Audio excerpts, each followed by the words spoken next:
Um, yeah, so I give you like maybe a brief backstory to get as quickly as possible to where we are at right now. But I think the thing that I want to mention where the story kind of begins, the first meaningful event was in my early childhood when I was around 5. My parents divorced, which gave me in a very embodied sense of the failure of communication and sense making.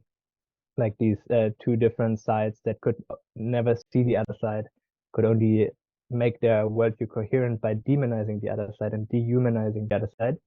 Um, with me in the middle at the interface of these two poles, not being able to do the same because I needed both. Like now in hindsight, I can see that then I had no clue what was happening. But and then yeah, lo and behold, like the culture war starts to ramp up. 2015 refugee crisis in Germany. Like, I'm German. Um, and of course, along the same axis, the family starts like cleaving more and more along more and more axes, more topics. Like basically any polarizing topic somehow landed in my family along some axis. And I didn't know what to do with it. Went on, did my thing, followed my passion for physics, studied physics, kind of ignored that thing, but knew it was meaningful and growing in the back of my daily life.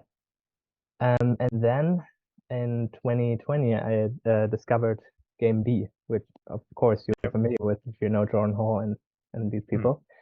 And it was just such a revelation for me, like because for the first time I was like, oh, like when I heard Daniel Schmachtenberger talk about my very first video on my YouTube channel is basically taking what he said and trying to visualize it with the cylinder and the circle and the rectangle idea, the Hegelian dialectic. And it was like, oh, this makes sense. Now I can understand what was happening.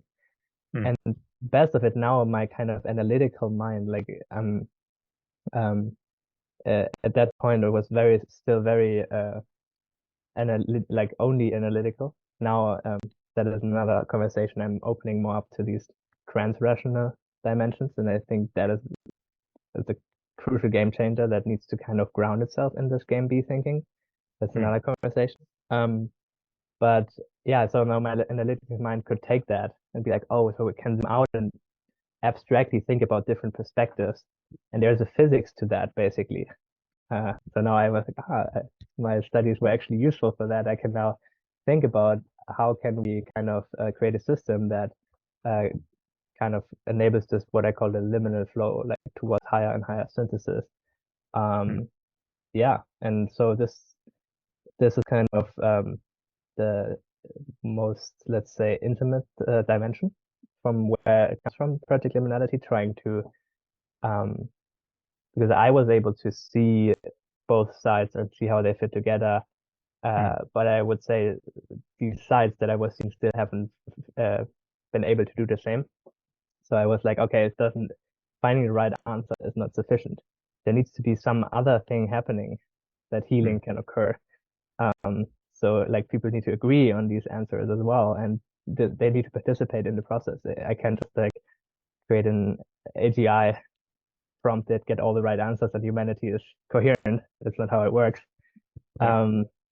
Yeah, so and then there is the other dimensions that we can also talk about, like the education part, and which is connected to where my animation style comes from and stuff like that. But I think I'll just leave it here, kind of as an entry point.